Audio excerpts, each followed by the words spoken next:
투자 의견 들어보겠는데요. 오늘 이 시간 먼저 신한금융투자 마포지점의 양선웅 부장과 함께하겠습니다. 안녕하세요. 안녕하세요. 네, 먼저 여러 가지 또 키워드가 있을 텐데 첫 번째 키워드 화면으로 확인해 보겠습니다.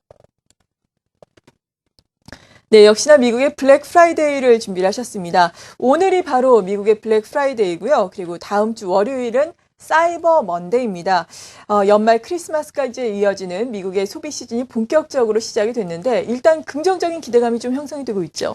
예, 분위기는 그렇게 나쁜 것 같지 않습니다. 네. 최근 이제 TV를 보시면은 그 미국 대형 쇼핑센터 앞에서 텐트 쳐놓고 이렇게 밤새 기다리는 모습 보실 수 있을 텐데요.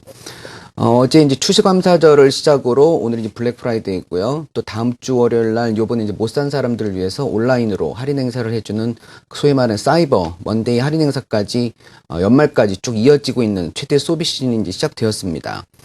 이 기간 이제 미국 유통업체 연간 총 매출 가운데 보통 20%에서 많게는 40%까지 집중이 되는데요.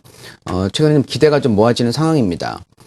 어제 이제 AFP 통신 설문조사 분석에 따르면 올 연말연시 지출이 지난해보다 3에서 4% 정도 증가할 것으로 나타났다고 하고요.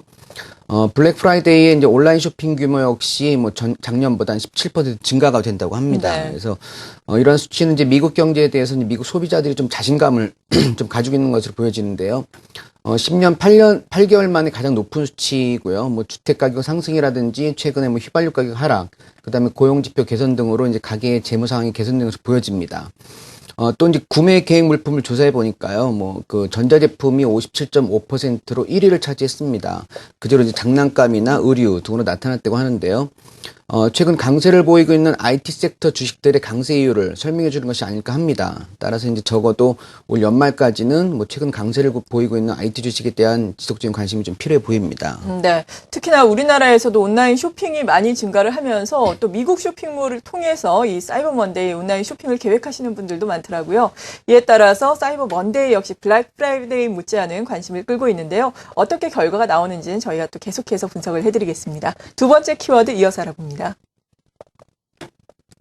그리스입니다. 유로존의 문제, 그리스 추가 금융 지원에 대한 합의가 이루어질까 했는데 아직까지는 이루어지지 못하고 있어요. 예. 하지만 이번 달 내에는 이루어지리라는 기대감이 큰 것 같죠. 예, 한 26일 날 다시 또 예. 이제 모이기로 되는데요. 사실 이제 이번 주 수요일 날 장중에 그 전날 이제 밤샘 회의 끝에 합의가 이제 지원이 연기됐다는 소식이 나오면서 오후 들어 지수가 급락을 했었습니다.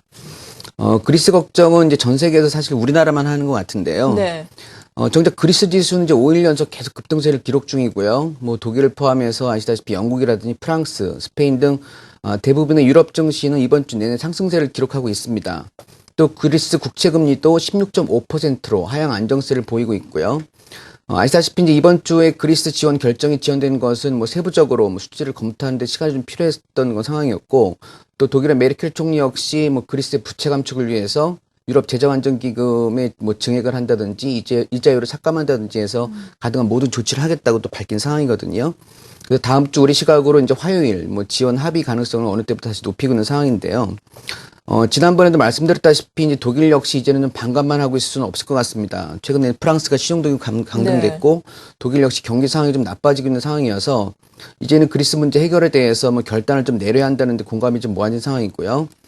정치적으로도 이제 독일 메르켈 총리가 이끄는 기독민주당이 지난 총선에 패배함으로써 독일 국민들도 긴축보다는 좀 경기 활력에 좀 찬성을 보이는 것으로 나타났기 때문에 유럽 사태로 인해서 이제 독일 경제 위축이 계속된다든지 이렇게 된다면 메르켈이라든지 또 집권당의 입지가 좀 더욱더 좁아질 염려가 있기 때문에 이번에는 어느 정도 합의가 무난히 통과될 것으로 보여집니다. 네, 이렇게 불확실성은 물론 여전하지만 안개가 조금씩 걷히고 있는 양상인데요. 이에 따른 투자 전략은 어떻게 세워야 하는지 이어서 알아보겠습니다. 화면 만나보시죠. 네, 차별화 장세입니다. 앞서서도 IT주에 대한 관심은 계속해서 이어가야 한다라고 말씀해 주셨는데 IT주는 정말 앞서서 삼성전자 말씀을 드렸듯이 강세를 보이는 반면에 자동차라든지 건설 등 많은 업종들은 또 약세를 보이고 있어요. 이런 가운데 차별화 장세에 어떤 전략이 필요한지 궁금한데요. 어제 삼성전자가 사상 최고가를 갱신했습니다. 네. 뭐 시가총액이 이제 200조를 넘어섰고 뭐 우선주까지 포함하면 그 시가총액이 20%를 넘어서게 됐는데요. 이제 반면에 이제 삼성전자와 더불어서 뭐 전차군들을 이끌었던 뭐 자동차라든지 그 자동차 3인방 주가를 비롯해서 뭐 금융이라든지 철강, 뭐 조선, 건설, 화학업종 등은 이제 최근 부진을 면치 못하고 있습니다. 오늘은 이제 자동차 업종들은 좀 반등이 나오고 있는 모습인데요. 삼성전자의 강세 요인은 앞서서 말씀드린 이제 미국 연말 쇼핑 시즌 최대 수혜가 되고 또 2분기엔 4분기 영업이익이 한 9조 원이 넘을지도 모른다. 그런 전망이 나오면서 주가가 급등하고 있는데요. 여기다가 또 최근에 이제 일본의 소니라든지 파나소닉, 뭐 샤프 같은 그런 일본의 대형 그 대표 IT 업체들이 그 몰락하는 소식이 그 전해지고 뭐 승자 독식 수혜도 누리고 있는 상황입니다. 또 소니나 샤프 같은 경우는 주가가 2007년 고점 대비 90% 수준까지 급락한 상태고, 네. 뭐 신용 등급 역시 이제 투기 등급까지 그 어저께 강등으로 전락한 상황인데요. 하지만 이제 현실은 이제 많은 투자자 여러분들이 삼성전자를 가지고 계시기보다는 뭐 소외됐던 주식들을 대부분 많이 보유하고 있다는 점입니다. 뭐 저 개인 역시 또 삼성전자보다는 낙폭과된 종목에 손이 좀 더 가기 마련인데요. 그렇죠. 이게 사실 현실입니다. 근데 이렇듯 그 개인 투자자들이 삼성전자를 선뜻 매수에 나서지 못하고 있기 때문에 그 삼성전자 상승세는 당분간 더 이어질 것 같은데요.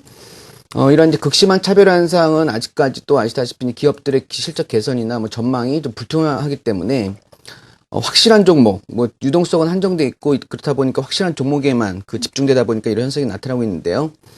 그럼 어떻게 해야 되느냐? 좀 선택이 중요해진 상황입니다. 뭐 낙폭과대한 종목을 지금이라도 손절매를 하고 IT 쪽으로 가느냐, 아니면은 낙폭과대한 종목을 뭐 추가로 매수해서 단가를 낮추느냐, 그런 고민이 되실 텐데요.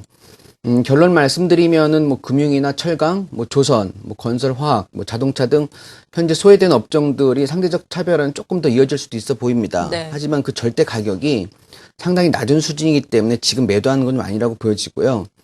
하지만 이런 종목들이 단기간에 바로 급반등하리라는 기대보다는 좀 길게 보면서 현재 움직임 답답하더라도 좀 편안하게 보실 필요가 있어 보이고요.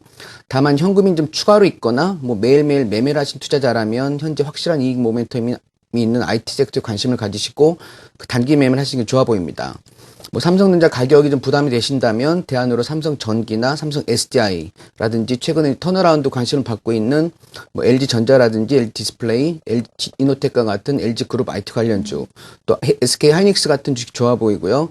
또 최근 큰 폭의 강세 흐름을 보이고 있어서 가격 부담이 좀 있긴 하지만 뭐 코스닥의 휴대폰 케이스 업체라든지 카메라 모듈 관련 업체에도 단기 관심을 가지면서 단기 트레이딩 전략을 병행하는 것이 좋아 보입니다. 네, 이렇게 투자자의 유형별로 또 세세하게 투자 전략을 세워주셨습니다. 지금까지 신한금융투자 마포지점의 양선우 부장이었습니다. 감사합니다. 감사합니다.